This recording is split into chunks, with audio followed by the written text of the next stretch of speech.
Welcome to Speak Out. I'm Sandy Galiff, a member of the New York State Assembly, representing parts of northern Westchester and parts of Putnam County. But today I have one of my colleagues from the New York State Senate with me, David Carlucci, who's District 38. I know people don't really care about the numbers of our districts, Right, but it's irrelevant. Right. So, I'm so glad that you're here with me. Thanks for having me. It's an honor to be with you today. It's great. So, Yeah. I have Westchester, Putnam. You have, what counties do you have? Westchester and Rockland. So both sides of the river, which is really great. And just like how you have two counties, it's a little different in each, but a lot of the issues are the same. Well, that's what I find. I think, each of my communities might have their special Sure. issue. Maybe a gas pipeline's going through one or sometimes two, but not the others. Right, and right. then you have different people with different views on various other issues. Well, one of the things I think that really is important to all of us here in the Hudson Valley is the new Tappan Zee Bridge. And I mean, it's amazing. I was looking at the original building of the Tappan Zee Bridge and just reading some of the history and seeing that really our area here in the lower Hudson Valley grew out of the Tappan Zee Bridge. After 1955, when it was completed, that next decade, Rockland County's population doubled. Westchester County really expanded tremendously, and we have things that we call like the Platinum Mile which we didn't have, have in Westchester before that. And it really proliferated because of access to this now superhighway. And I mention that because I think it's so important that we remember that in the Hudson Valley, we were really born out of the Tappan Zee Bridge and the Thruway. And we've got to make sure that this new bridge, that we have a great bridge, and it'll serve us for decades to come, but also that it's affordable. And that it's not this barrier where they start increasing tolls and people can't afford to cross it. Right. I think you have a toll. Do you have a toll plan that you're proposing? Yeah. I've been working on a few things, and I can go through them quickly. Right. There are really 4 key points that I really would like to tackle. The first thing is regarding toll evasion. What's crazy and people don't realize is that we're losing over $30 million a year because people are simply not paying the tolls. So what happens? Okay, you have tolls. Yes. You can use your Easy Pass on one. You can pay cash on the other. Right. So these are people going through the cash? Well, they're going through, usually what's happening is they're going through the Easy Pass lane. Okay. They're just sailing through with no Easy Pass. And now most people with Easy Pass, they'll get a letter in the mail that says, hey, pay your bill or your Easy Pass is going to get taken away. Right. And you're going to get a fine. But when you look deeper, the Thruway Authority has really no enforcement mechanism to collect their fees and their fines. So will we do like it's been proposed actually in New York City, which I think might happen there in the city. If you drive through, they take a picture of your license when you're going through if you don't pay. That's and right. Then you get a ticket. Well, you don't get a ticket, and that's part of the issue. Really, you just get a bill. And what's happened is actually the Associated Press wrote about this, and they found one taxi cab driver in New York City had over $28,000 in unpaid tolls. So it's not a victimless crime. People are going to the Tappan Zee Bridge. We're losing about 1,000 vehicles a day are going through without paying. Now, the legislation that I've written wouldn't go after people that forget their Easy Pass and go through a toll 1, 2, 3 times. This is for the chronic evaders that just will not pay. Because if you're down in the subway system in New York City and you jump a turnstile, you'll go to jail. Right. But if you jump a toll, there's really no criminal penalty. So simple solution, allow the DMV to work with the Thruway Authority that if you have a chronic toll evader, the Thruway Authority would be able to work with the DMV to suspend their vehicle registration. I think it's an easy way to clamp down and start to collect some of these revenues that are rightfully belong to the taxpayers, to the fee payers. Make sure that money's going to mitigate tolls in the future. The other issues that I think we really got to focus on are resident discount for Rockland and Westchester residents. I think that's extremely important because if people have to start thinking twice about making that trip over to Westchester or over to Rockland, particularly local people, that will really put up a wall in our economy. It does. And it'll crush so many businesses. So we've got to make sure that it's easy for people to travel back and forth. And it's also for people with job opportunities. Oh, you don't absolutely. want a bridge and an everyday commute to really stand in the way of people being able to have wonderful job opportunities in both counties. I mean, when corporations are considering locating in a region in our country or any part of the world, they do a pretty thorough analysis, and they're looking at things like how much does it cost for our employees to get to work? And if we become prohibitive in that expenditure, that's something that detracts business from starting here, from coming here. So that's something we have to keep in mind. As well as, I think, when we talk about these massive infrastructure projects, the Tappan Zee Bridge is now the nation's largest infrastructure project. With one of the largest cranes in the world, Yeah, that's probably. right. That's right. The Left Coast Lifter now, Right. I love Lift New York. Right. But what's interesting is you think about it, it's so hard to build these super projects, to start these, particularly when you have an issue like a toll, right? If you say, okay, well, we're going to build this great infrastructure, but the local residents are the ones fitting the bill, that's a real problem. That'll have a chilling effect on infrastructure projects in the future. So that's why I think the resident discount is so important, to make sure that since this is going to be a vital link between New England and the mid-Atlantic states, really benefiting our whole national economy, we've got to make sure that local residents aren't fit with that burden. So that's why the resident discount is important. And then when we talk about just tolls in general, tolls are something that really eats away at the middle class family's buying power. And when you think about how people commute to work, particularly, we allow tax credits for things like mass transit.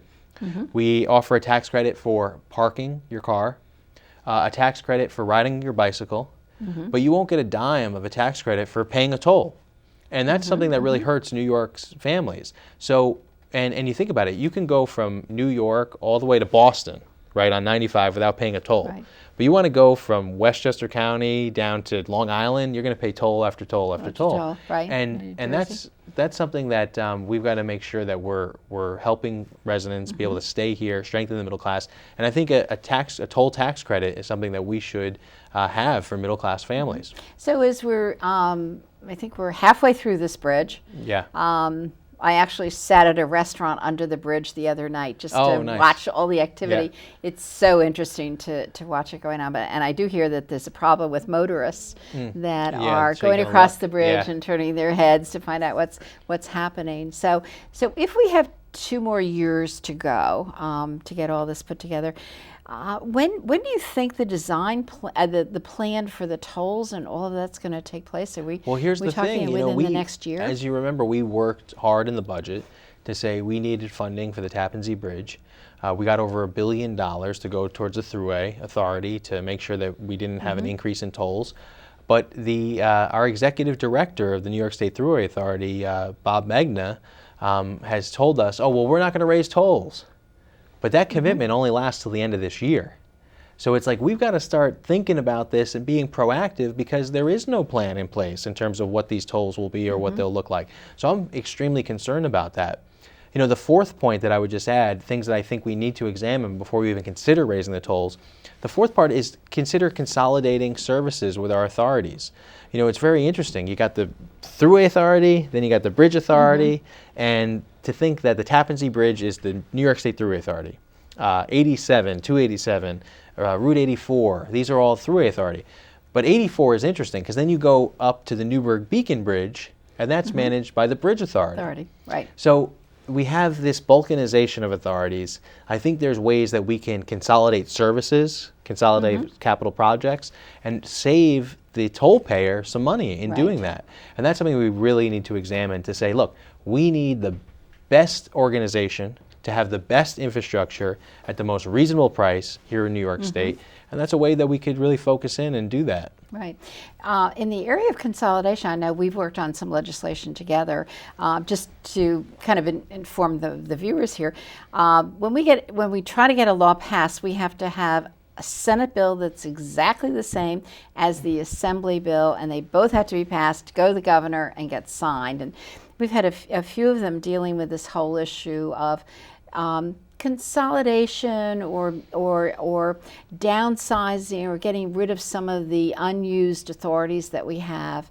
I know we need to do more, but at least we've been trying to do. One is the Osnane IDA, Industrial Development Agency, which is like a non-working entity, but it costs them money to, Well, that keep it going. It's, that's what's so interesting, and that's why it's so important that we stay on top of what's current. And that's why it's so important that laws, that we're up there working and changing laws, like this case with the IDA in Ossining, that if we weren't able to pass that legislation that we did this session, it would have cost the taxpayer money for no good reason. And so I was glad we were able to get that done. And look forward to people saving money, that we don't have to have this unnecessary government anymore, if you will. Absolutely. And I know we had worked on one with BOCES, enabling them, because there were a lot of people at our Board of Cooperative Services throughout the state that were creating educational programs, and other states wanted to get a grip on it too, because they said, oh, you've got some great programs going here, but we couldn't share, we couldn't actually make money from out of state. And I remember we actually got that passed into law that really opened up the process. Yeah, I mean, that's it. Think about it. Right here in Westchester, we border Connecticut. In the Rockland side, we border New Jersey. There's an opportunity to work with other states and use the creative materials that have been made from our great educators, and be able to license or to sell curriculum to other states. It's really a no-brainer. And to see, hey, there's actually a demand for it, let's do it. It's funny, we were talking the other day at our the forum that we did regarding the new property tax rebate check that will be going out. And we talked about some common sense things that we want to accomplish. And one of them that listeners might not be aware of is that right now, you can pay direct deposit, you can pay your American Express bill, you can pay your utility bill, but you can't pay your property taxes. Right. And it's silly in today's day and age where we're paying as taxpayers, to have a receiver of taxes, to collect our taxes. We should be doing everything possible to make it an efficient and cost-effective process. Right. And the fact that it's against the law in New York to pay your property taxes via direct deposit is silly. Sometimes, David, government is just behind the private sector a lot. And they say, well, why are we, people don't ask, well, why do you do it that way? They just say, well, that's the way it is. It shouldn't be that way. Right. You have to keep doing it. Well, I had some legislation as real property tax chair where all the communities had to send in by paper information. And then we found out at one of the meetings that nobody was opening up those envelopes that got up to the state tax office. Wow. And we said, we Why don't are we need doing this anymore. Yeah. We don't need this. Let's do it by, Yep. by email and so on. So it's constant. And I know that if people have ideas for us, we'd welcome them of some absolutely. changes. Yeah, no, that's why I always say to give my office a call. We're right there at 2 Church Street in Ossining, and that's what we're there for. And that was really good. The forum that we did when we had a member from the Department of Taxation and Finance come down and give an overview right at the Ossining Library. And it was interesting because, as much as I love to get out there and give information about what we're doing, I receive far more than I give out, right? And people give us suggestions and tell us their problems. And since I've had that forum, actually, we talk about the income verification for the town assessors, that if you have enhanced star, that you don't need to reapply every year. And what I found is that it's very different from assessor's office to assessor's office. Their procedures that they're doing. And I think that there's probably some best practices that could be implemented that will give the taxpayer a little ease of mind, that hey, I filed this, I don't have to worry about it every year, that I'm going to get this important benefit. And when we talk about enhanced star, that's something for many seniors in Westchester County could be the difference between being able to stay here and having to sell your home. Right, absolutely. And some of our new programs that, it's getting to be a little confusing because we have so many programs. We've got STAR, we have Enhanced STAR with an income limitation, and then we're getting the tax-free checks back. Yes. For our governments have stayed within the property tax cap of 2%.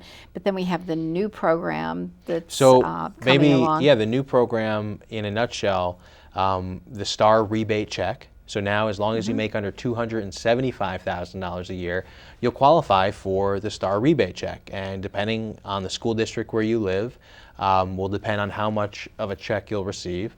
And it's contingent that the school districts stay within the 2% property tax cap. So that's a program that's going to last from 2016 till 2019, and that rebate check will ramp up every year. But what I've told people, and I know you've done the same, is to call our office, that if they have questions about it, that we can walk them through it. But to know that if you're enrolled in STAR, or if you're enrolled in Enhanced STAR, which is the program as long as you're 65 years of age or older and make under, right now it's $81,900, and in 2016 it'll be $84,550 adjusted gross income for your house, for your household.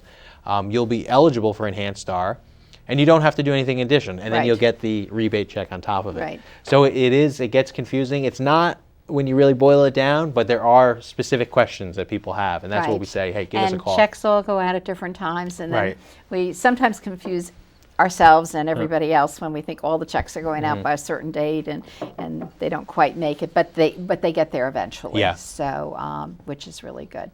And I know one of the other big projects that we're working on together is to look at Sing Sing prison, maximum security prison for about 1,700 inmates, and taking that old powerhouse outside, pretty much outside of the grounds. It's right there, but it's on the grounds, not in the prison, right? Right, not in the prison. Yeah. And turning that into a historic museum about the whole penal system. Yeah, I think it's so exciting when you think about this opportunity, right? You think about some of the assets that we already have. Maybe we didn't always think of it as an asset necessarily, but Sing Sing has been around since 1825. It's internationally known. Everybody knows it. I mean, maybe not everybody knows it, but almost everybody. You go to another country and people have heard about this. And so it's funny because when I travel, I'll say, "Oh, have you heard of Sing Sing?" Because we've been talking about this for a few years, and I would just ask some friends. Some people say it's a great idea. Other people say it's crazy. But I think that if you look at Alcatraz, the amount of visitors that they get, if we just got a fraction of that here to Sing Sing, we would be doing very well. And I think there's a huge opportunity. The fact that we have a train that runs right through the grounds of Sing Sing. We've got a ferry that comes within a couple hundred feet of where this museum will be. The fact that we could have so many people coming to our community to visit, to pay admission, and not only that, to maybe raise money and have economic development in our community, but also tell the story of this very important history to our country. The evolution of the penal system in America is really fascinating, and where we've come, and also where we need to go. Right, absolutely, and where we were even before the prison was put into place. What were we doing? I mean, we've always, in this world, have taken some kind of criminal justice activity into play. And it's all been done in different ways. And until Sing Sing was really built, and some of the other ones, Eastern State Penitentiary, you didn't deal with people that were not following the right rules that way. So it's so interesting. It really is what it could be, and you can see the spin-off of people coming to visit. And they'd also, I can't imagine that they wouldn't go to a bookstore, they wouldn't sit down and have some dine someplace, so that means that enhances all that. Or go to some of the other historic sites. You've got Kaikut to the south, West Point to the north. I mean, you have so many different things really going on. You look at, you travel across the country to see historic sites or beautiful vistas, and then you're right here in Westchester and you see some of the most beautiful things.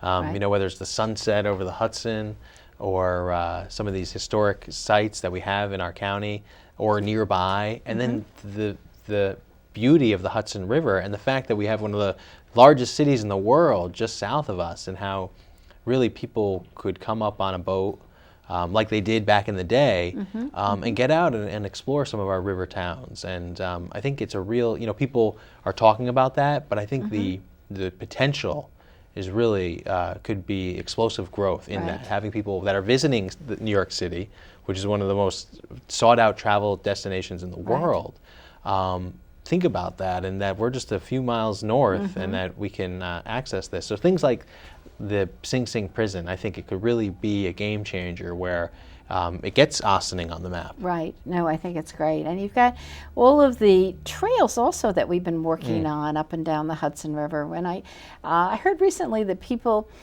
that like history also like to be out hiking and biking. I don't know whether that's true. It's, for but me, that's, I know it's true. Wait a second. Different topic. You Yeah. are asking people to come and hike with you. Yes. Yeah, we're doing it at T-Town. And Uh-huh. T-Town has a new trail that they just opened up this year. And so we're just going to go out and hike the new trail that's there. But that's a beautiful facility. And I do these hikes, whether it's at T-Town or across the river at Harriman State Park, which is just a few miles away, and it's amazing. We've got hundreds of miles of trail. In fact, the Bear Mountain the Bear Mountain Bridge is part of the Appalachian Trail. And the fact that the Appalachian Trail travels all the way from Georgia up to Maine, and it comes right through our community here. And people don't really realize how lucky we are. So I do these hikes with your senator, and I encourage people to join me. So how do you do that? You just I just send out a note. Yeah, Anybody wants to come and hike with me? We do email blast, which is very effective. Right. And I encourage people, if they're listening, to sign up for my email. And things like that we do, where we just meet and we give a little overview. Sometimes we'll have a guide with us, like people from the New York, New Jersey Trail Conference that will give us a guided tour, if you will, and do like a loop and spend a couple hours out there and really get people out there, learn how to read the trailheads and know where you're going. Right. But it's really an You're untapped really treasure. helping the health of New Yorkers. Yeah, right. Yes, with that. That's To get great. out, get out and go do it. And it's such a pretty place. So if people want to know, do you plan these ahead? Well, you probably don't plan them too far ahead, but No, but we do. I participate with the Hudson River Ramble, and so Okay. usually we do that in the fall time. And that the Hudson River Ramble is an initiative to get people out and enjoy the outdoors along the Hudson River. And so that's why we're going to do a hike in T-Town. We're going to do a hike at Harriman State Park. But I switch it up throughout the year. Right. And try to do events like that. One of my favorite times to go hiking is really in the winter. And people don't really think of that, but there's no leaves on the trees. Right. You don't have to worry about the heat. You do have to worry about the cold, but Right. you don't have to worry about the bugs, the poison ivy. And you can see so far. You can see into the forest, into the woods. Right. So, but any time of year is beautiful in our community here. But particularly the winter when people don't really think about it. I don't think I've met a state senator or assembly person that goes hiking with their constituents. So you might be unique. Oh, You might yeah, be yeah, unique. maybe. It's great. Yeah. It is great. So, Yeah. and I know on the other side of the health issues, you've been working a lot on the issue of drugs and our youth. We're losing so many people, and I think you've had hearings, and trying to figure out what we can do in the state to try to help. I think there's we talk about dependency on with substance abuse, but right now we've seen this surge with heroin addiction and opiate abuse, but also opiate overdoses. And what's happened is with opiate products, whether it's heroin or oxycodone, what happens is the opium in your body really tells your brain to stop communicating with your lungs, and it shuts down, and that's how people die. And what we found is that naloxone, which is the brand name is Narcan, is really an antidote to the opioid receptors that fall and really cut off your brain from functioning with your body. So naloxone can reverse that trend, and we've been able to now educate people on how to use naloxone, and we've been doing these trainings around the Hudson Valley. And I'd encourage anybody that's interested to come to one of our free trainings. It's about an hour, maybe an hour and a half, and we have people from the health department that will give an overview of how to use naloxone. You get a kit, and we've trained now throughout New York State over 50,000 people to know how to use naloxone, So and we've saved over 1,500 lives that we know of. Wow, to date. That is fantastic. And every time I do one of those trainings, right?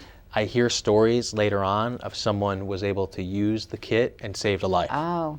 So I've heard it a few times from the trainings that we've done right here in Westchester. That's great. And so you hear that and you're like, wow, Now the people that are coming are people in emergency services? So Are they when I first started, it was parents? mostly parents. Mostly right? parents in the Mostly beginning. parents, and that's what you see when you find this addiction to heroin, that it's just so, it's got such a grip on people. And that's where I say, okay, naloxone is one step. Right, naloxone, it means the difference between life and death. If we get them at the right time, if we get this accessible to people, we can save people. Heroin is not a recreational drug, and I've met with parents that have lost loved ones from doing these hearings around the state, and you hear these stories about where they just weren't able, they knew there was a problem, but no matter what they did, they couldn't get them the appropriate help.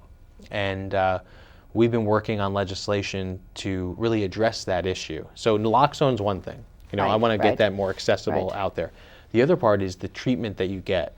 One of the bills we were successful with last year we passed is the opioid wraparound service. So basically, once you go through treatment, that once you graduate out of a drug treatment course or program, that you would have wraparound services. So in other words, you're not just spinning people off into society without much help. Making sure they have help with transportation, childcare, all these important issues that really can help mean the difference between someone going on to recovery or not. Right. So David, we're trying to cover a lot of different territories, but you had a chance to go to the White House recently. And tell us what that was about. Well, it was really, really exciting. I was invited by the President to go to the White House for the 25th anniversary of the Americans with Disabilities Act. And it was such an honor because it's something that I've had a lot of passion about, is helping people with disabilities. And I've served as chairman of the Mental Health and Developmental Disabilities Committee in the Senate, and we've worked together on important legislation that's helped people with disabilities.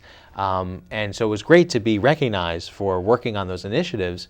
And I know we were talking about it a little bit before, but it was a real inspiring trip, because first, it was great to go to the White House. I'd never been there before. It was great to meet the President. I mean, how exciting is that? But more exciting were the people that I met. These advocates from around the country that have been working on behalf of people with disabilities for decades. And some people that I met, there was one young lady who spoke at the event with the President, and she is the first Harvard Law grad that is both blind and deaf. And you talk to her, and she's articulate. I mean, and it's amazing. And you say, and you think about, you're like, you think you got challenges. Your little problems, right? Exactly. I think about the problems I have, and you look around at this room of people that have really conquered the odds and have really stepped up and have helped improve the quality of life of people in our country and around the world, and are an inspiration. So it was really empowering. And you realize the Americans with Disabilities Act, how it really helped so many people, and it's still helping people today. But there's still a lot that we need to do.